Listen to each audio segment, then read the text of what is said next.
नमस्कार दोस्तों, स्वागत है एक बार फिर आपके अपने YouTube चैनल जीवा स्टडी पर। मैं वरिष्ठ अध्यापक मुकेश कुमार जांगड़ आपका स्वागत करता हूं। तो अपन जो है राजस्थान लोक सेवा आयोग द्वारा आयोजित वरिष्ठ अध्यापक भर्ती परीक्षा, जिसको अपन आरपीएससी सेकंड ग्रेड कहते हैं, उसके सिलेबस में जो चेंज हुआ था उसमें नए टॉपिक जो जुड़े थे वो देख रहे थे। 2 टॉपिक अपने हो चुके हैं। एक तो राजस्थान वित्त आयोग हो चुका है, ठीक है।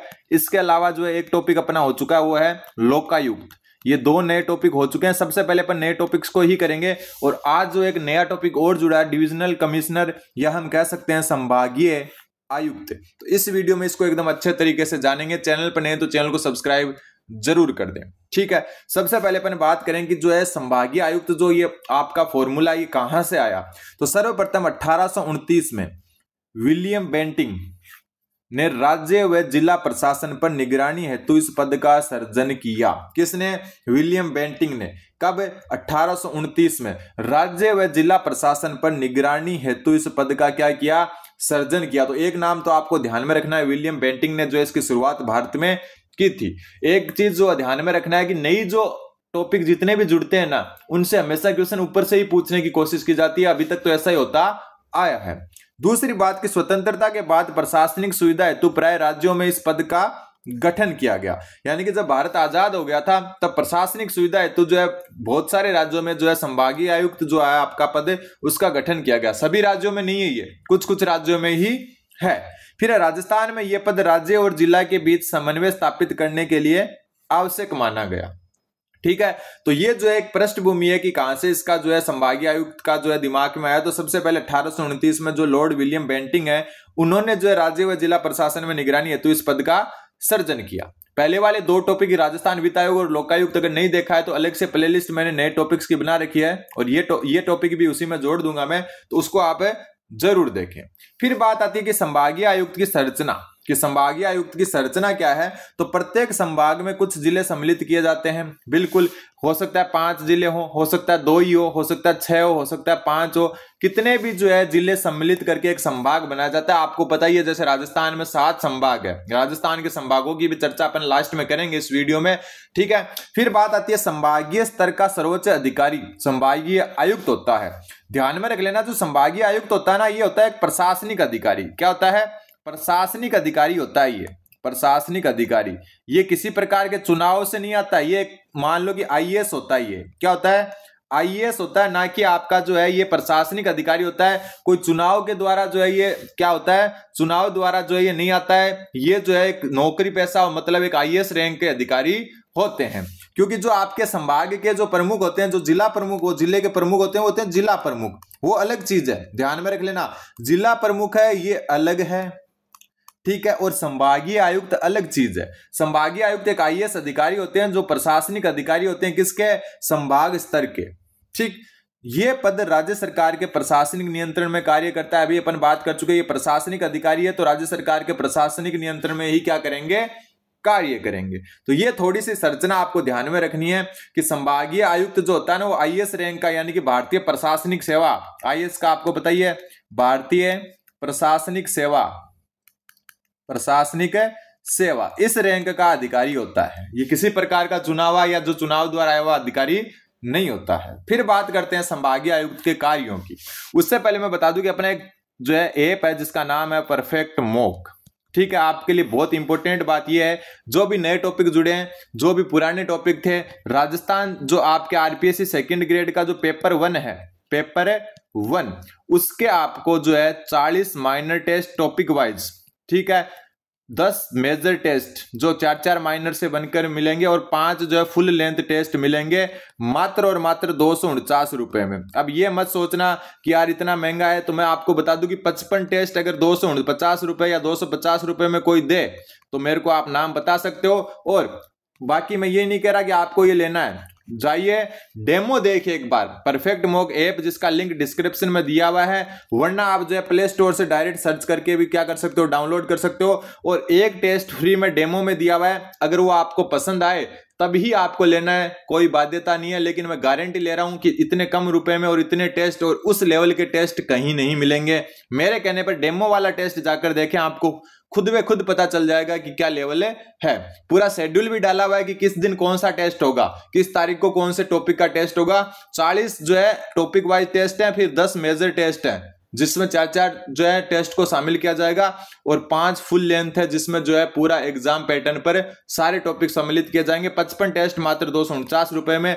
आप देखो 15 टेस्ट के जो है हो सकता है 999 रुपए दे दो, हो सकता है 1500 रुपए दे दो, हो सकता है 2000 रुपए भी दे दो, लेकिन इतने कम रुपए में और इस लेवल के टेस्ट सिर्फ और सिर्फ परफेक्ट मॉक बाय जीवा स्टडी पर मिलेंगे। एक बार डेमो जरूर देखें।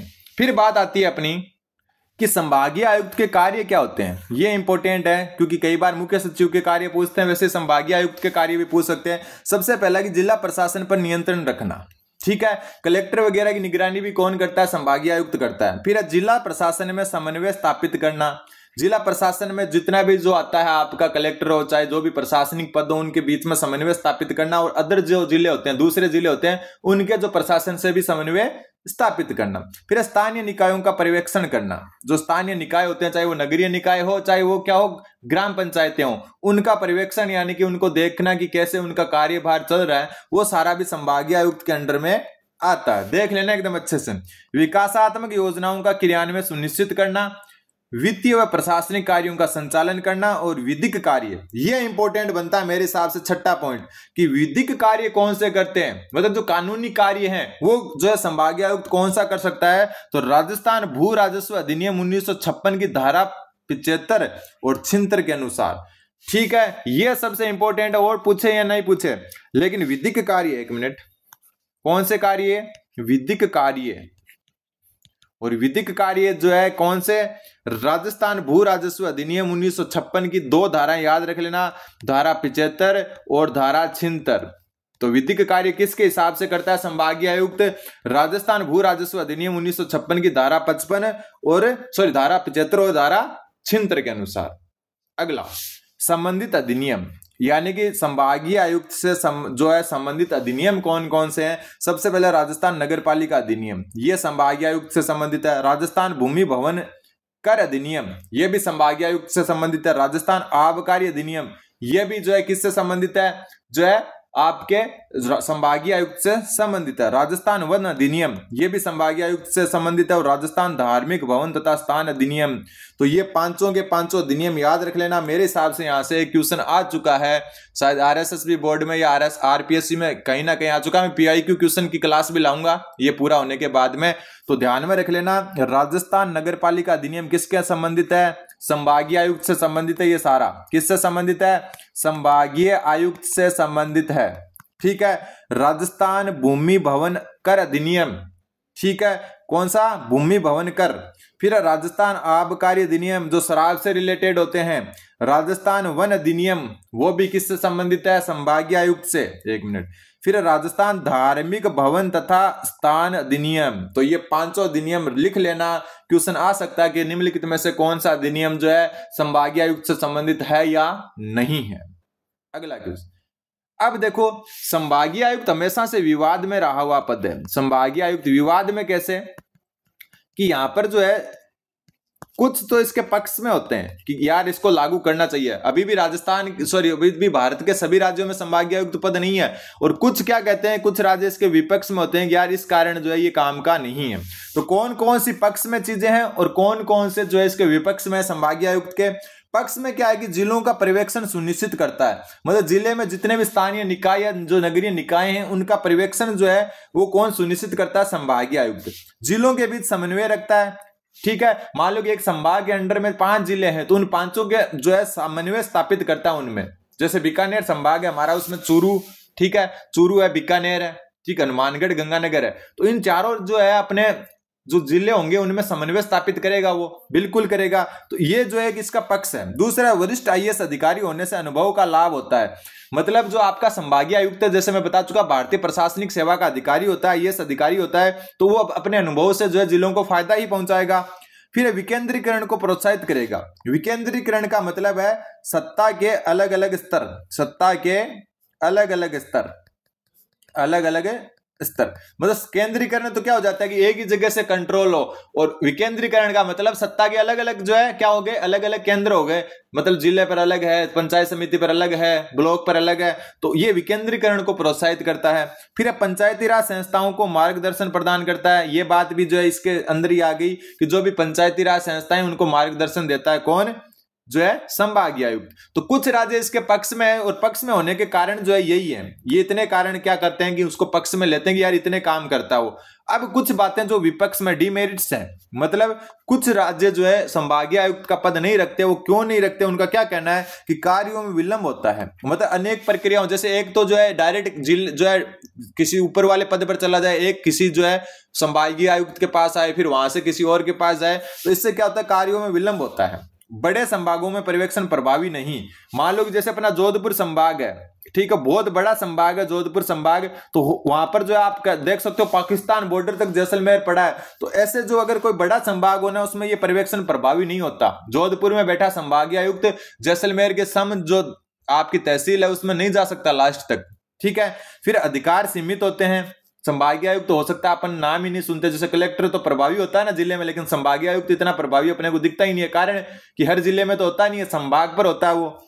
फिर उच्च स्तरीय अधिकारों की कमी रहती है। ये जो है सारी चीजें इसकी विपक्ष में आती है, मतलब ये एक प्रकार से कमियां हैं, संभागीय आयुक्त के पद की कमियां हैं ये। और ये जो है संभागीय आयुक्त जो पिछला अपन ने देखा था, ये जो थे ये जो है आप कह सकते हो विशेषताएं हैं। ये क्या है, विशेषताएं, ये पक्ष है उसका, और आगे वाला जो अपन ने देखा ये इसका विपक्ष है। ये कमियां हैं संभागीय आयुक्त के पद की। फिर चलते हैं और आगे। इन सब से क्या निष्कर्ष निकला, निष्कर्ष ये निकलता कि यह प्रणाली आज भी प्रासंगिक है, विकेंद्रीकरण और प्रशासनिक नियंत्रण को प्रोत्साहित करती है। बिल्कुल विकेंद्रीकरण में समझा चुका, सत्ता के अलग अलग स्तर, पर्याप्त अधिकारों की कमी है, ठीक है। दोनों पक्ष विपक्ष देखे अपने को ये पता चलता है इसे अधिक शक्तियां दी जानी चाहिए, मतलब संभागीय आयुक्त के पास इतनी शक्तियां नहीं है लेकिन इसको और थोड़ी अधिक शक्तियां दी जानी चाहिए। अब अपन थोड़ा सा राजस्थान के संदर्भ में संभागीय आयुक्त जो है इसको देख लेते हैं। एक तो अपने को देखो मैं बता चुका कि वो धारा वाला याद रखना है, धारा 75 और 76 जो है ना उसको ध्यान में रखना है, विधिक शक्तियां पूछ सकते हैं। अब राजस्थान में संभागीय व्यवस्था के बारे में बताएं तो स्वतंत्रता के पश्चात राजस्थान में 5 संभाग थे।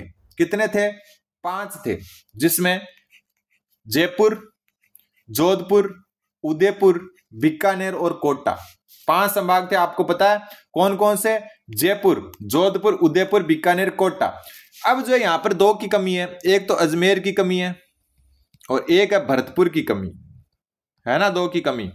अजमेर की कमी क्यों है, अजमेर की कमी इसलिए है कि स्वतंत्रता के समय अजमेर केंद्र शासित प्रदेश हुआ करता था, राजस्थान का अंग ही नहीं था, तो अजमेर संभाग नहीं था। समझ में आ गया। 1956 में जाकर जो अजमेर राजस्थान में शामिल हुआ था।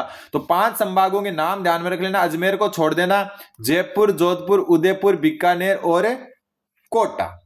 अब अजमेर और भरतपुर के बारे में बता देता हूं मैं आपको। फिर क्या हुआ आपका कि 1962 में ये व्यवस्था समाप्त कर दी गई, किसके द्वारा, मोहनलाल सुकाड़िया के द्वारा। राजस्थान के सीएम मोहनलाल सुकाड़िया द्वारा संभागीय आयुक्त जो है उनकी जो है व्यवस्था क्या कर दी गई, समाप्त। कब, 1962 में, किसके द्वारा, मोहनलाल सुकाड़िया के द्वारा।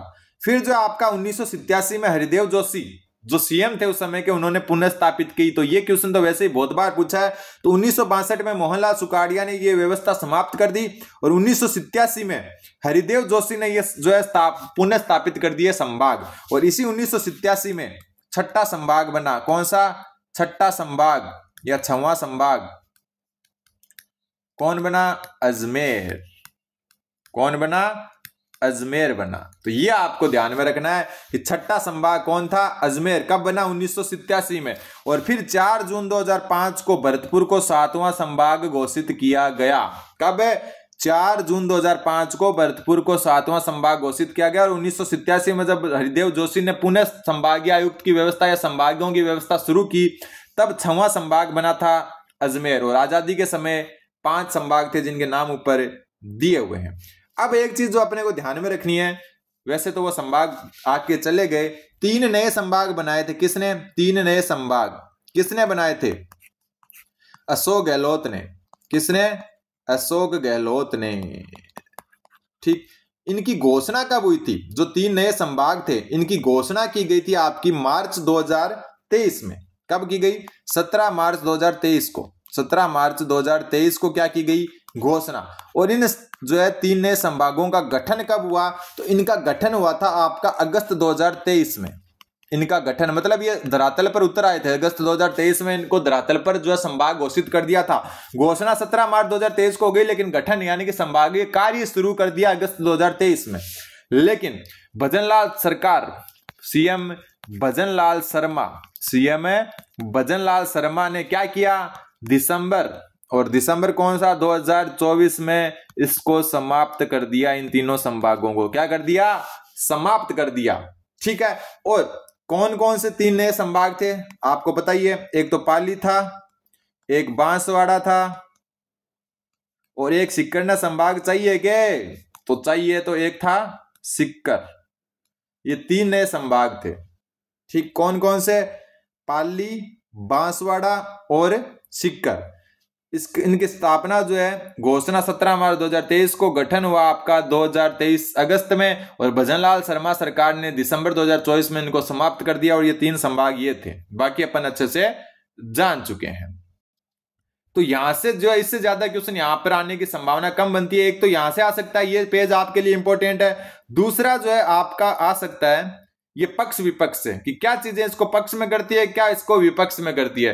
तीसरी चीज आ सकती है आपका ये एक्ट से, सबसे ज्यादा 100% चांस रहेंगे कि आपका क्वेश्चन इनसे बने कि कौन कौन से एक्ट जो है राजस्थान का जो संभागीय आयुक्त है उससे संबंधित है। ठीक है, और एक जो है ये विधिक अधिकार वाला बन सकता है कि कौन सी धारा 75 और 76 किसकी, राजस्थान भू राजस्व अधिनियम 1956 की। तो ये कुछ इंपॉर्टेंट क्वेश्चन थे, उम्मीद आपको समझ में आए होंगे। चैनल को शेयर करें, सब्सक्राइब करें और नए टॉपिक आपको जल्द और मिल जाएंगे। तब तक चैनल पर बने रहे, चैनल को सब्सक्राइब करें। धन्यवाद, बने रहे जीवा स्टडी के साथ।